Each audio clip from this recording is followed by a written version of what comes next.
Desejando boa noite a todo mundo. Espero que estejam todos com saúde, né? Estamos fazendo nossa parte aí nesse combate a essa pandemia. Queria dizer que estamos nos esforçando muito, todos os professores da coordenação também, para manter as atividades dentro das ferramentas tecnológicas que possibilitam que a gente, né, não pare com as aulas. Então, queria contar com a compreensão de todo mundo, de que alguns vão ter dificuldade de acesso, a gente entende, por isso que vocês podem compartilhar o material, seja por e-mail, grupo de WhatsApp, esse material que está disponível já no Blackboard, já tem slide, já tem texto para leitura, vídeo para ser assistido e atividade para ser feita, com prazo de entrega de uma semana. E a atividade, ela expira. Se vocês não acessam, daqui a uma semana, ela já não vai estar mais disponível, tá? É o único material que tem data determinada para expirar. O restante do material fica disponível, inclusive a aula gravada, que a partir de amanhã vocês podem acessar, tá bom? Então, eu vou intercalando a minha aparição aqui no vídeo com os slides, tá bom? E qualquer questão que vocês tenham, vocês levantam a mão através desse bonequinho aqui embaixo, para que eu saiba que vocês querem se pronunciar. Então, vamos lá. Na aula passada, a gente, em sala, traçou um panorama de como a assessoria de imprensa se iniciou no Brasil, trazendo casos que foram empreendidos pelo poder público, né, principalmente na esfera federal. E a gente deu uma ênfase ao Estado Novo, né, o governo Vargas, a partir da ditadura, e como eles intensificaram as atividades de produção de informação, publicidade, relações públicas, e vimos o caso do Departamento de Imprensa e Propaganda, o DIP, né? Falamos um pouco das circunstâncias históricas na qual aquilo aconteceu e qual foi a função do DIP, vimos até um vídeo sobre isso. Essa introdução é para dizer que a gente hoje vai trabalhar continuar falando do início da assessoria, né, dos pilares da assessoria de imprensa no Brasil. A gente hoje encerra, vamos dizer assim, esse breve histórico com as experiências no setor privado, né? Então, hoje a gente vai se ater ao setor privado.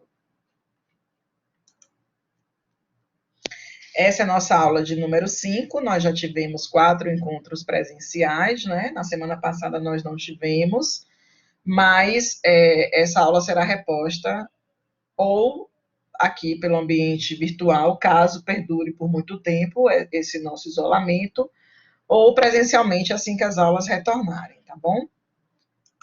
Então, como eu já adiantei, o tema da aula de hoje é o surgimento da assessoria de imprensa no Brasil, as experiências no setor privado. O que é que eu quero que vocês possam perceber a partir da aula de hoje? Primeiro, identificar as primeiras experiências de assessoria de imprensa em empresas que foram realizadas no Brasil, conhecer as estratégias usadas por essas empresas, e aqui a gente vai focar, como eu já adiantei, em um caso específico, que é o caso da ESSO, empresa de petróleo e combustíveis, e perceber como essas empresas, especialmente a ESSO, atualizaram alguma dessas estratégias e continuam usando nos dias atuais. A gente vai ver um exemplo disso, tá bom?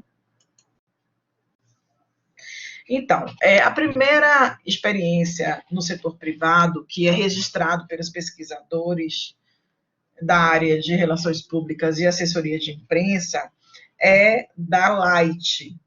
A Light, na época chamada The Light and Power Corporation Limitada, é uma concessionária distribuidora de energia, né? Ela existe hoje apenas com o nome de Light, atende São Paulo e Rio de Janeiro, mas a gente está se referindo à The Light and Power Corporation, era o nome original, né? Ela é uma empresa estrangeira, que em 1914 ela instalou um departamento com o nome de Relações Públicas em suas dependências no Brasil. Então, percebam, a empresa era uma multinacional de origem canadense, né? E, na época, ela era concessionária de iluminação e de transporte. Por quê? Porque o transporte era o bonde elétrico. Então, assim como ela fornecia eletricidade para a cidade funcionar, ela também era responsável pelo funcionamento do bonde, que era o meio de transporte coletivo da época, né, que funcionava através da energia. Isso tudo na capital de São Paulo, né, do estado de São Paulo, né, e esse departamento de relações públicas da Light, ela funcionava com o intuito de manter um relacionamento com a imprensa, né, sendo bem uma atividade bem específica da assessoria de imprensa, mas ela era também um departamento voltado para o relacionamento com o poder público, já que ela era uma concessionária, então ela dependia, né, da concessão pública para funcionar. Então, era a partir desse departamento de relações públicas que ela estabelecia o seu lobby junto, né, às pessoas de tomada de decisão dentro do governo, seja o executivo, o legislativo. Então, percebam que é a primeira experiência de um departamento de relações públicas, ou seja, algo mais amplo, não é algo restrito à assessoria de imprensa. Claro que esse departamento, dentre suas funções, também cuidava do relacionamento com a imprensa. Esse departamento, ele foi chefiado por um engenheiro. Veja que a gente está falando de uma empresa de energia elétrica, logo você tem, né, nos seus quadros, os técnicos responsáveis são engenheiros, geralmente engenheiros eletricistas, né? E o Eduardo Pinheiro Lobo vai ser um engenheiro que vai ser convidado a assumir esse departamento, e ele vai se desenvolver tão bem nesse departamento que ele vai ficar 19 anos à frente do Departamento de Relações Públicas. E vai se tornar uma referência, mesmo não sendo uma pessoa da área, ele vai se apropriar muito bem, vai entender a função que lhe foi designada, e ele se tornou o patrono das relações públicas no Brasil. Então, o nome de Eduardo Pinheiro Lobo é hoje o patrono da profissão de relações públicas no país, devido ao seu pioneirismo e a sua importância dentro desse departamento de relações públicas da primeira empresa a criá-lo no Brasil, que foi a Light, né, inspirada em sua empresa original, sua sede canadense, e aplicando assim a experiência na sua filial brasileira. Mas se a Light ela é destacada nos estudos por ser pioneira, a gente tem um exemplo de uma outra empresa que, embora não tenha sido pioneira, mas foi a que durante muito tempo investiu maciçamente na assessoria de imprensa. A gente está falando da ESSO.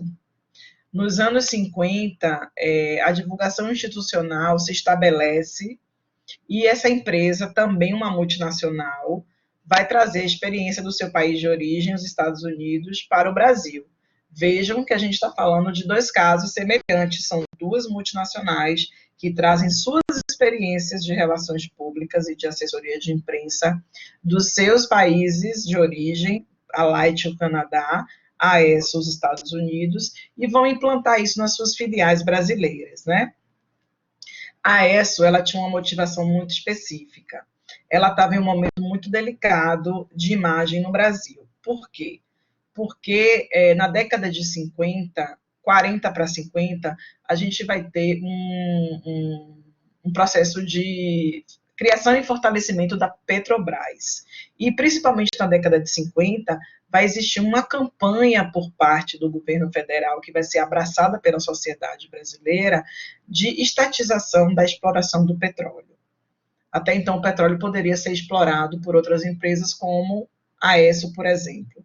E, em 1950, inicia-se uma campanha chamada O Petróleo é Nosso, onde tanto o governo quanto a sociedade vão defender que a exploração do petróleo, ou seja, a sua extração, seja feita apenas pela Petrobras, para que se tenha um controle dessa produção.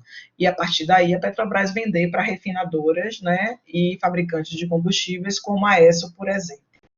Então, é claro que isso vai contra os interesses da ESSO. E aí ela vê a necessidade de fortalecer a sua imagem, e por isso ela cria um departamento de relações públicas em sua sede no Rio de Janeiro. A assessoria de imprensa vai ser uma área que vai ter muito destaque dentro desse departamento de relações públicas. Ela originalmente vai ter um nome em inglês, Press Analysis e Conference, e vai estar trabalhando em conjunto com outros setores dentro das relações públicas, que são os setores de publicações, eventos e relações institucionais. Mas percebam que você tem uma área específica que vai trabalhar com assessoria de imprensa. Essa área, esse, vamos chamar de subdepartamento de assessoria de imprensa dentro do departamento de relações públicas, tem as seguintes funções na ESSO: monitorar as relações com a imprensa, lógico, né, estreitar relacionamento com jornalistas, ser sempre uma fonte disponível e confiável quando o jornalista necessitar, divulgar assuntos institucionais que dizem respeito à empresa, realizar análise de conjuntura política baseada no que é veiculado no noticiário, ou seja, a partir de uma clipagem, de um monitoramento do que sai na mídia, esse departamento vai realizando uma análise e mostrando para a empresa como é que está a questão da campanha O Petróleo é Nosso, como é que está a imagem da empresa na imprensa, né? Vai sendo esse termômetro da opinião pública a partir do que sai na imprensa da época. Eles também eram responsáveis por editar 2 publicações que eram enviadas às editorias econômicas dos veículos de comunicação. Eles faziam uma publicação toda semana e uma publicação que compilava as informações mensais. Além disso, eles preparavam textos e pronunciamentos, né? Ou seja, aquilo que a assessoria faz também no sentido de redigir pronunciamentos dos representantes daquela empresa e o que a gente chama hoje de releases, de textos, comunicados, notas, que eram enviados também para os jornalistas. Tá tudo bem, gente, o ritmo de aula? Estou correndo muito, tá dando para acompanhar? Vocês podem colocar no chat ou abrir o microfone só para dizer ótimo. Então, maravilha. Eu estou considerando... Ótimo, professora, tudo ok. Que bom. Eu estou considerando que se vocês não estão levantando a mão, é porque, né, posso continuar. Se tiver muita velocidade, eu sei que eu falo rápido, eu fico me segurando para falar mais devagar. Vocês sinalizem, tá? Tudo ok para mim. Podem desligar o microfone de novo para a gente não ter interferência aqui.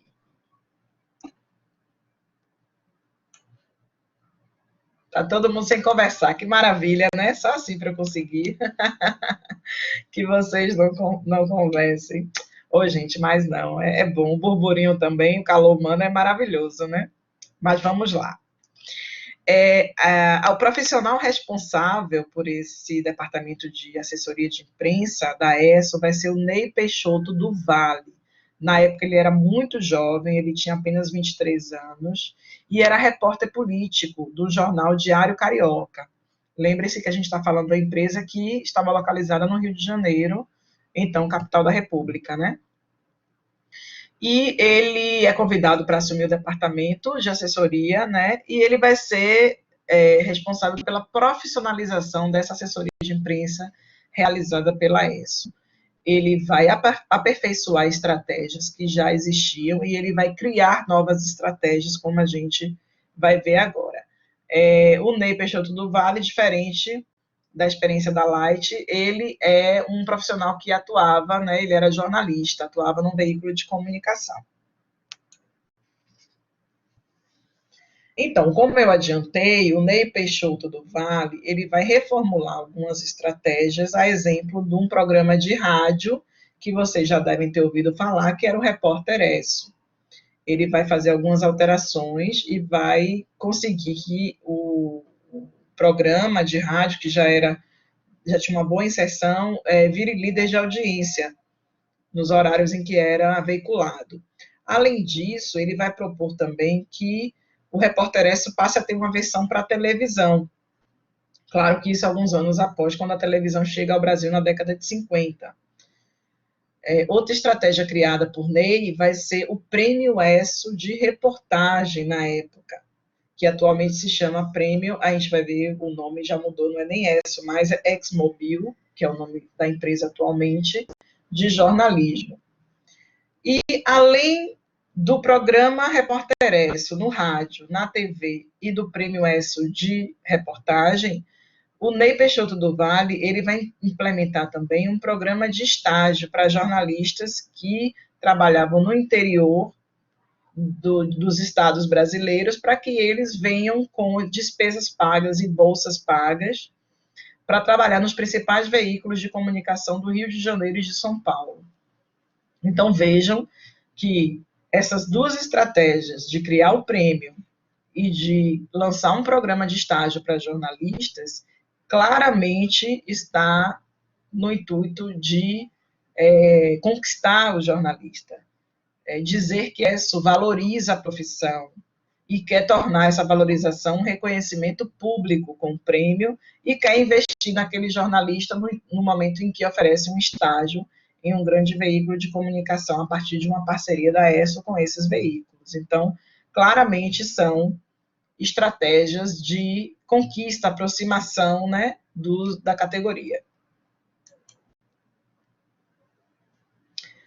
O trabalho da ESSO é considerado inovador nessa área de assessoria de imprensa, porque vai ser a primeira empresa que vai ter uma área específica de assessoria de imprensa. Ela tem um departamento de relações públicas, internamente ela tem uma área com profissionais específicos para trabalhar com assessoria, diferente da Light, que tinha um departamento de relações públicas onde acontecia tudo e não tinha uma subdivisão. Além disso, vocês já viram, pelo que eu elenquei de estratégias, que eles vão ter uma robustez, né, de ações e que vão manter essas ações por muitos anos, né? Então, é um caso realmente exemplar e muito estudado e pesquisado, né, na área de assessoria de imprensa. Antes do caso da ESSO, a prática comum das empresas era encaminhar textos com caráter muito publicitário, de valorização das suas ações, e esses textos eram enviados pelos departamentos comerciais das empresas, os mesmos departamentos que contratavam os anúncios publicitários. Então, percebam, não tinha nenhuma estratégia específica de divulgação de informação.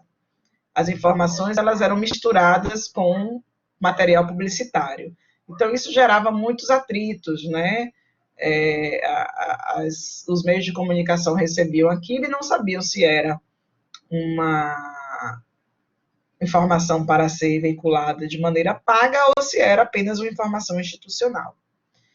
Em 1965, Ney Peixoto do Vale, como presidente do Conselho Nacional da Associação Brasileira de Relações Públicas, ele vai ajudar a estabelecer a regulamentação da profissão de relações públicas. Então, se você tem... eu vou voltar que eu esqueci o nome do primeiro, Eduardo Pinheiro Lobo. Se você tem o Eduardo Pinheiro Lobo como o patrono das relações públicas, o Ney Peixoto do Vale vai ser o responsável por regulamentar a profissão de relações públicas no país. Ele vai ser presidente durante um tempo do Conselho Nacional de Associação Brasileira de Relações Públicas. Então, você tem aí um profissional de jornalismo criando as bases para o desenvolvimento da profissão. Lembro que aquele debate que a gente fez em sala, isso podia ser um argumento, inclusive, né, de um jornalista ser o responsável por regulamentar a profissão de relações públicas no Brasil.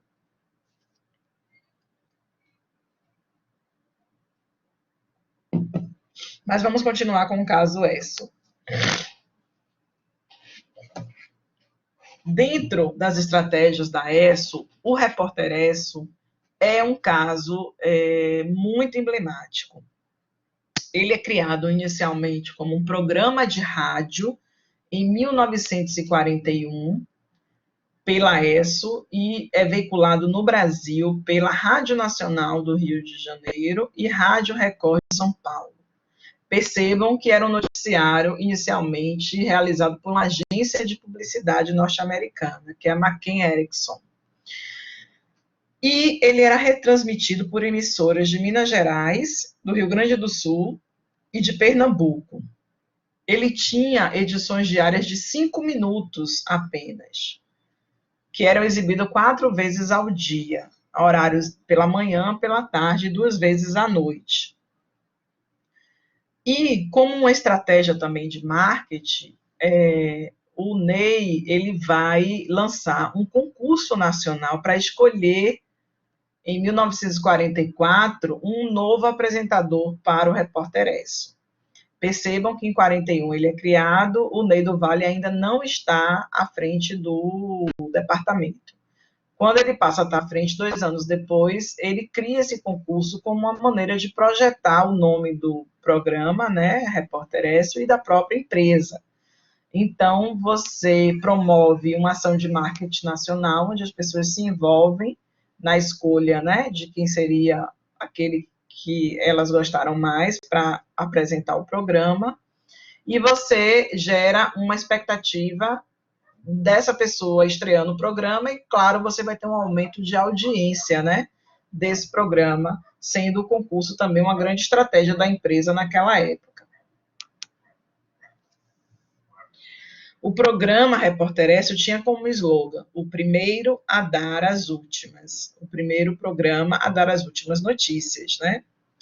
Ele era um programa que tinha um formato importado dos Estados Unidos, ele seguia o jornalismo norte-americano, a linha jornalística, né, norte-americana, que privilegia sempre a síntese das informações, né? As notícias eram redigidas em períodos bem curtos, frases curtas, de forma bem direta. A regra básica era evitar adjetivações, né, e o texto utilizado de maneira direta, com orações curtas intercaladas. O noticiário ele tinha um tipo, ele seguia um tipo manual de redação que se baseava em 3 principais princípios, fundamentos, né? Primeiro, ser um programa informativo.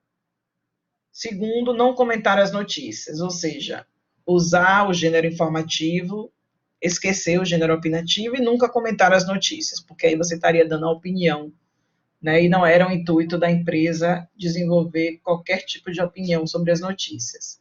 E sempre fornecer as fontes de notícias, né, bem na linha norte-americana de jornalismo.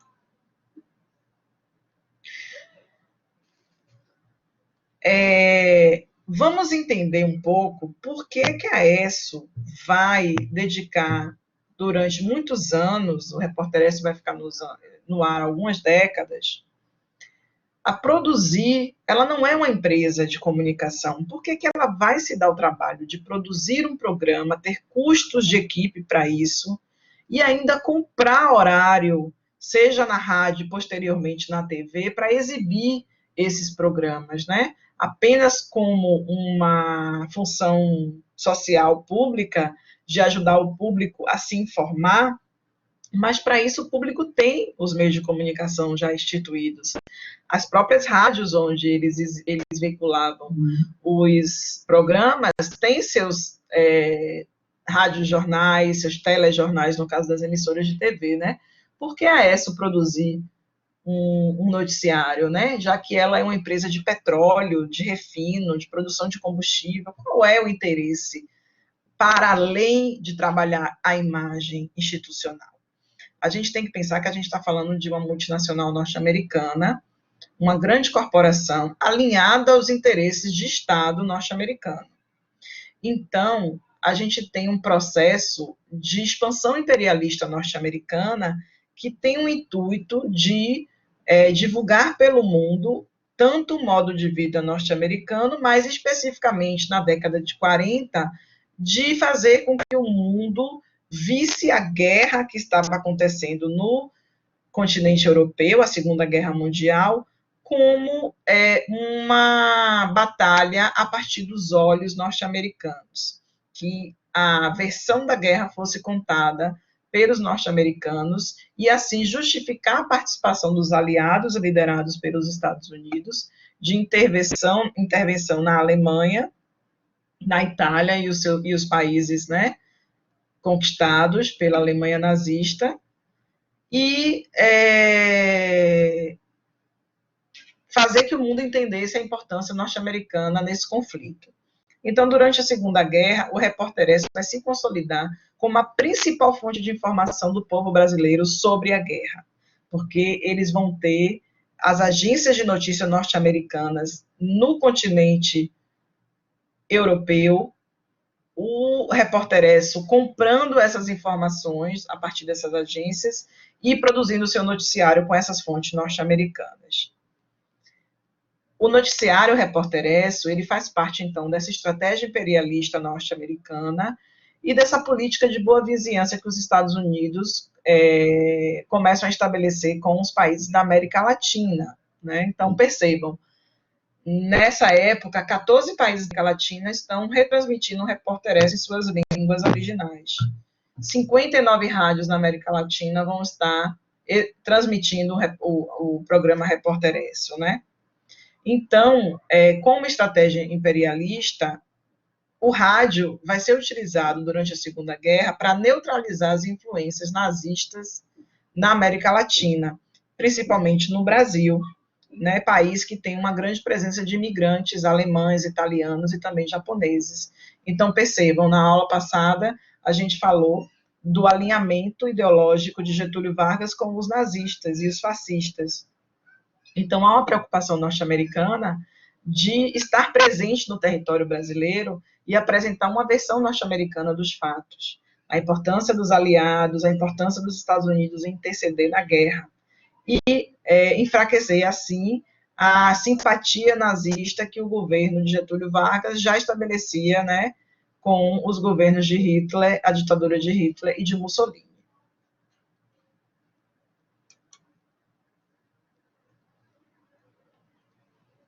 Antônio aqui já falou, né? Já percebeu exatamente, Antônio, a necessidade dos americanos neutralizarem esse flerte aí que existia de Vargas com o nazismo e isso se expandir do Brasil e para outros países da América Latina, né? Então, além dessa questão geopolítica, estrategista, a gente tem o papel do rádio como divulgadora do estilo de vida norte-americano, né? A gente vai ver que isso acontece com o cinema também e, posteriormente, com a televisão. Então, o rádio vai se integrar com outros veículos, como eu falei, as revistas que existiam norte-americanas que eram distribuídas aqui, como as seleções do Reader's Digest e Visão, que era uma revista que explorava bastante a imagem, e o cinema. Então, esses veículos vão difundir o modo de vida norte-americano entre os brasileiros. O que eu falei para vocês, olha o investimento da empresa. Começa a produzir o Repórter S em 1941 e ele fica no ar até 1968. Então, são quase 3 décadas com um noticiário no ar que não era produzido por uma empresa de comunicação, mas sim por uma empresa de petróleo que pagava a equipe para produzir isso e pagava como horário publicitário para fazer a inserção disso no rádio. E a mesma coisa vai se dar com a televisão. A versão para televisão, ela acontece em 1953, nos primórdios da televisão no Brasil, né? Por iniciativa de Assis Chateaubriand, que era o Roberto Marinho da época, né? O dono dos Diários Associados, da TV Tupi, de um pool de veículos de comunicação, várias rádios, jornais impressos, revistas, e agora uma emissora de TV, primeiro em São Paulo e depois no Rio de Janeiro. Então, assim, Chateaubriand vai comprar a ideia e vender o espaço, né, lógico, para que a ESSO veicule na TV Tupi de São Paulo a partir de 53 e a partir de 54 na TV Tupi do Rio de Janeiro. Vocês lembram que quando a gente falou na aula sobre a ética do jornalista, que eu trouxe uma citação dele, do Assis Chateaubriand, que ele fala: eu já estou dando espaço a vocês no jornal e vocês ainda querem aumento de salário, usem esse espaço, né, para ganhar dinheiro. Então, é essa figura aí, o autor dessa frase.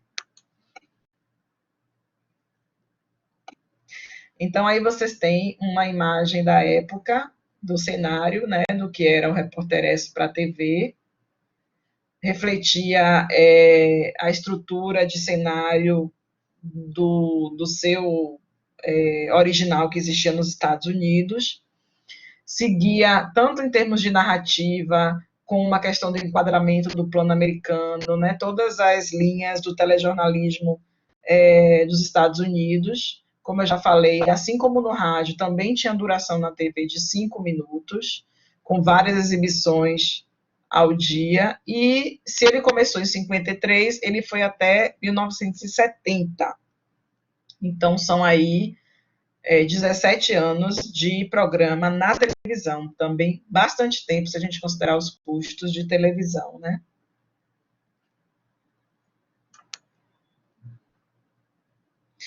Então, além do Repórter ESSO, a gente tem uma outra estratégia que eu já identifiquei, né, anteriormente para vocês, que é o Prêmio ESSO de Jornalismo.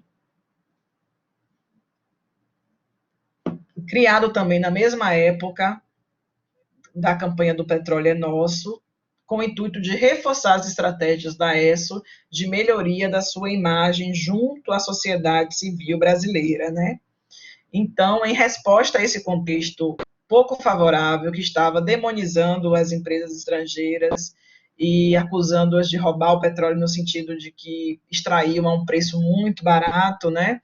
E uma defesa de que a Petrobras tivesse um monopólio estatal da exploração do petróleo, a ESSO, então, além de influenciar a população através do noticiário do Repórter ESSO na rádio e, posteriormente, na TV, eles também vão tentar pressionar os veículos de comunicação a partir da sua verba publicitária. Então, eles vão tentar intimidar os jornais a não veicularem matérias negativas a partir de uma inicial ameaça de corte de publicidade. A gente sabe que isso é muito comum, inclusive nos dias de hoje. A gente vê isso muito com relação ao poder público, né? Falou mal do governo do Estado, então o governo do Estado tira as verbas daquela rádio, daquela emissora. Então, isso é uma prática muito antiga. Mas isso não vai funcionar, ao contrário, isso vai gerar um estremecimento de relação com os veículos de comunicação, tudo que uma assessoria de imprensa não quer. Então, o Ney do Vale, ele vai sugerir à empresa que tenha uma estratégia de aproximação com esses formadores de opinião, que são os jornalistas, né? Então, com esse objetivo de estender suas ações de aproximação e de marketing junto aos jornalistas, de conquistar uma imagem, né, melhor junto à classe jornalística, ele vai estabelecer, implementar o Prêmio ESSO de Jornalismo. Ele, então, cria esse prêmio com o intuito de reconhecer o trabalho dos profissionais. Então, percebam que não é apenas a ESSO que reconhece no momento em que ela premia e que ela paga um valor em dinheiro para aqueles melhores profissionais que foram selecionados, mas ela faz um evento, isso vira notícia, então os próprios profissionais que são premiados passam a ser notícia, passam a ter um reconhecimento público, né? Passam a, inclusive, isso está no currículo deles. Eu acho que vocês hoje em dia devem ver muitos jornalistas que são apresentados como, recebeu o prêmio X, Y, Z, prêmio ESSO, prêmio, enfim, né, os vários prêmios que existem no campo da comunicação do jornalismo como grandes feitos que eles têm para se orgulhar dentro do seu currículo. A credibilidade que esse prêmio vai ter vai se dar por o seguinte fato: por ser uma pessoa do meio jornalístico, o Ney Peixoto ele vai entender que ele precisa estabelecer uma parceria com alguma instituição que tenha credibilidade junto aos jornalistas. Então, ele estabelece uma parceria com a Associação Brasileira de Imprensa. O prêmio, então, é realizado com a verba da ESSO, mas é executado pela Associação Brasileira de Imprensa. Isso porque ele vai conseguir ter uma cara de isenção, né, de que aquilo está sendo promovido pela ESSO, mas está sendo realizado pela Associação Brasileira de Imprensa, que no momento de julgar, vai escolher jornalistas para compor essa comissão julgadora. Então, os critérios vão ser eminentemente jornalísticos, de qualidade de texto, diversidade de fontes, né? Ou seja, os critérios do jornalismo é que vão preponderar nessa análise que o prêmio vai fazer. E não o que poderia acontecer se isso fosse levado à frente pela própria ESSO, de que fossem escolhidas aquelas matérias que agradassem mais a ESSO, né? Então, ficaria algo muito parcial, né? A primeira edição do Prêmio ESSO acontece em 1956. Ele se chamava ainda Prêmio ESSO de Reportagem. O vencedor foram um repórter e um fotorepórter, né, um fotojornalista, da revista O Cruzeiro. E a matéria que eles fizeram na época, a reportagem, se chamou Uma Tragédia Brasileira, Os Paus de Arara. Mário de Moraes e Ubiratã de Lemos é o nome dos repórteres, né? Eles fizeram o trajeto que os migrantes nordestinos faziam na época, saindo de Pernambuco até o Rio de Janeiro, na Baixada Fluminense. E eles se passaram por... claro que não se passaram, mas estavam junto com esses migrantes, vivenciando com eles a experiência de sair de uma cidade em cima de um caminhão pau de arara. Eu acho que vocês sabem o que é um caminhão pau de arara, né? Você andar na carroceria do caminhão. Imagine, durante 11 dias, eles percorreram 2,3 mil quilômetros e eles relataram como era essa viagem, né? Todo o desconforto, todos os riscos que eles corriam, todo o que motivava o deslocamento dessas pessoas de saírem de suas cidades para migrar para um grande centro, o desespero, a seca, a fome, né? E eles quase que tiveram essa reportagem não publicada na revista. Vou ler aqui para vocês um relato que fala um pouco de como foi meio que por acaso que essa reportagem acabou sendo publicada. Ela poderia nem ter ganho o prêmio se ela não fosse publicada. Então, vamos lá. As fotos foram produzidas por Moraes e o texto por Ubiratã de Lemos. A reportagem mostrou as frustrações e os sonhos dos retirantes em busca de uma vida melhor no sul do país. Sobre a produção e a publicação da matéria na revista O Cruzeiro, em 22 de outubro de 55, Carvalho vai nos dar uma informação importante. Abre aspas. Naquele mesmo mês, outubro de 55, José Amádio, que era o diretor de redação de O Cruzeiro, colocou na gaveta uma matéria que Mário de Moraes e Ubiratã de Lemos suaram a camisa para fazer. Mário voltou com tifo, uma doença, e caiu de cama por 3 meses. O Ubiratã ficou na petição, né, para ser publicado, mas Amádio não publicou. Ele tinha horror à coisa de pobre, diz Mário. No fechamento da edição de 22 de outubro de 55, faltou uma matéria paga que a sucursal de São Paulo deveria mandar. A reportagem finalmente saiu.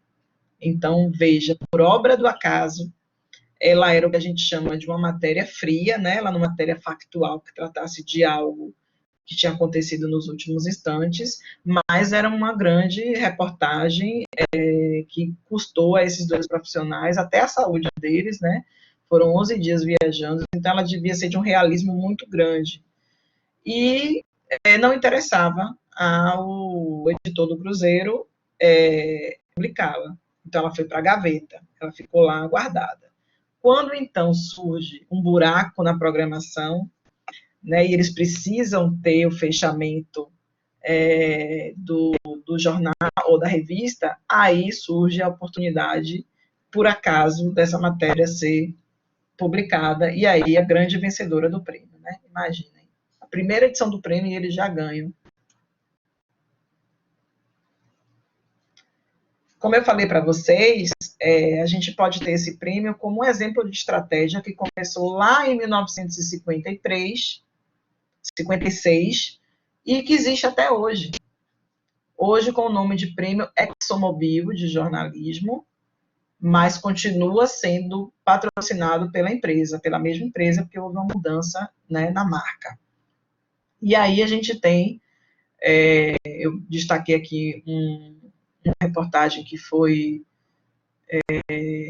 premiada, eu acho que foi em 2011, e aí ele passa a se chamar Prêmio ExxonMobil de jornalismo porque ele não se limita apenas à reportagem em veículo impresso, que era na modalidade inicial em 1906. Ele, claro, vai abrir para reportagem de rádio, de TV, de web, de impresso, né? E diferentes formatos, né? Então, em 2011, Paulo Saldanha, Rodrigo Bulgarelli e José Roberto de Toledo conquistaram o prêmio principal com o trabalho Farra do Fiéis, publicado no jornal O Estado de São Paulo. A série de reportagens investigou as mudanças ocorridas no programa em 2010. A reportagem revelou, entre outros aspectos até então ocultos, que o programa consumiu 28 bilhões em 4 anos, endividando alunos que dificilmente terão condições de ressarcir os cofres públicos. E o prêmio hoje também conta com a categoria de melhor foto. E no ano de 2016, olha a foto que foi premiada. Sensacional essa foto, né? Eu não sei se vocês lembram que Dilma, ela estava, foi em 2015 isso, ela teve uma recomendação, ela estava acima do peso, e ela tem uma recomendação médica de praticar atividade física, e ela começou a andar de bicicleta nas ruas próximas ao Palácio da Alvorada. Vocês lembram disso? Então, olha o que o fotojornalista fez, né? Ele pegou o momento exato em que ela está andando de bicicleta com o personal, o segurança aí, e que ela passa em frente de uma placa de um lava-jato. E o nome do lava-jato é Lava Jato Planalto, em meio das investigações da Operação Lava Jato. Então, é exatamente o que Carlos falou, é perfeita essa foto. É a instante em que você capta o momento exato e que a imagem vale por tudo, né? E aí eles foram vencedores dessa categoria. Então, gente,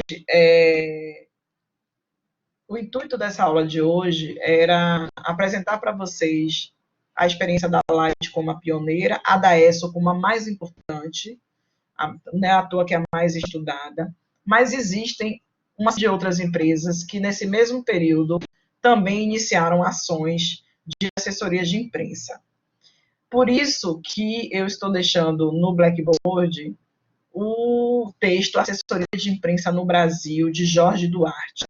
Nesse texto, ele traz outras empresas que também foram pioneiras, que também foram precursoras da assessoria de imprensa no país. Vocês vão ler esse texto para responder à atividade de consolidação do conhecimento, que é em cima, a pergunta é justamente em cima da leitura do texto. Além disso, eu estou deixando para vocês o vídeo A História do Regresso e sua última transmissão. Ele é tipo um programa realizado por um cara que é aficionado por rádio e conhece bastante, um pesquisador da área de rádio, que conhece bastante, ele tem mais ou menos 19 minutos. E ele vai falar da história do Repórter Esso, ele vai dar algumas curiosidades de bastidores, vai falar da sua última transmissão no rádio. Então é bacana porque vocês conhecem mais a fundo esse caso, que é um caso bem peculiar na história, não só da assessoria de imprensa, mas do próprio jornalismo brasileiro, né? Não é à toa que ele ficou 3 décadas sendo veiculada pela rádio. Como eu falei para vocês, não é intenção nossa usar todo o tempo da aula com a transmissão ao vivo. Esse tempo da aula ele é utilizado para que eu faça uma explanação de alguns pontos que eu considero importantes sobre o tema e para que eu possa interagir com vocês com dúvidas, com questões, né, que surjam. Orientação de alguma coisa que seja necessário. Vocês têm ainda 2 horários da aula aí para poder iniciar essa leitura ou assistir o vídeo, né? O que der tempo de fazer e prosseguir com a atividade que tem que ser enviada. Eu vou depois tentar explicar para vocês como é que vocês enviam isso através do Blackboard. Caso vocês não consigam, também isso pode ser enviado para o e-mail. Eu só peço que vocês usem o e-mail novo, que é o institucional, que a gente está concentrando tudo lá, porque está sendo muito material que está chegando. E aí eu deixei de usar o meu e-mail pessoal e estou usando esse que eu acabei de colocar aqui, alice.lacerda@ftc.edu.br. Vocês enviam a atividade, vocês têm um prazo de uma semana, enviam essa atividade ou pelo Blackboard ou pelo e-mail, tá? E deem conta aí, no tempo que vocês tiverem, da leitura e de assistir o vídeo, tá? Lembrando que essa aula foi gravada, vai ficar disponível a partir de amanhã, então vocês podem divulgar para os colegas que ao entrar no Blackboard, eles acessem a disciplina, na barra lateral do menu esquerdo, eles vão encontrar lá aulas ao vivo. Quando abre aulas ao vivo, você tem uma tarja preta escrito sessões e no cantinho esquerdo tem 3 tracinhos. Se vocês clicarem lá, vocês vão ver gravações. E aí vai estar disponível a gravação da aula de hoje. É a maneira que vocês, inclusive quem quer assistir novamente, né, acompanhar aí uma explicação enquanto está lendo o texto, pode assistir novamente, está disponível lá. Jadson está dizendo aqui que deixou o material nos grupos, né? Bacana. E Eide está perguntando se essa consolidação do conteúdo tem limite mínimo ou máximo de página. Não tem limite, mas seja sintética. Tá? Eu dei exemplos muito curtos e precisos, não precisa discorrer muito, não. Pois é, estou dando até tutorial, né, gente? Se o fim do programa tem a ver com os atos da ditadura militar, não, não tem, não. Não tem, não. Tem a ver realmente com o desenvolvimento dos meios de comunicação e a necessidade de uma maior profissionalização. Ele acaba ficando um jornal muito institucional, muito engessado, né? Então, não acompanha as mudanças, né? E aí você tem já emissoras de TV profissionalizando o seu jornalismo, né? Começando numa concorrência, os horários vão ficando mais caros também, então acaba ficando inviável. Meia lauda tá bom para fazer atividade? Tá. Se você conseguir responder tudo em meia lauda, tranquilo.